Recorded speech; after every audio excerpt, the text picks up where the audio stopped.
నమస్కారం ఘంటారావానికి స్వాగతం. ముందుగా ప్రధానాంశాలు. మోదీ అమిత్ షా కుట్రపూరితంగా కేసులు పెట్టారన్న కేజ్రీవాల్. ఏనాడు అవినీతికి పాల్పడలేదని ఉద్వేగం.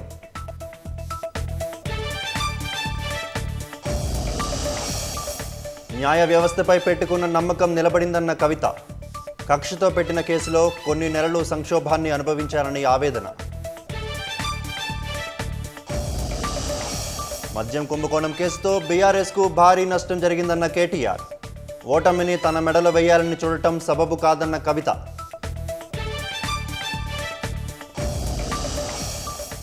యాసంగికి రైతు భరోసా ఇవ్వకుండా కాంగ్రెస్ మోసం చేస్తుందన్న బీజేపీ.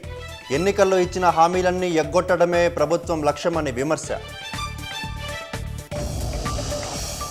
ఎన్నికల ప్రక్రియలో పారదర్శకత పెంచే దిశగా ఈసీ కీలక నిర్ణయం. ఈవీఎం, వీవీప్యాట్ స్లిప్లను సరిచూసుకునేందుకు అభ్యర్థులకు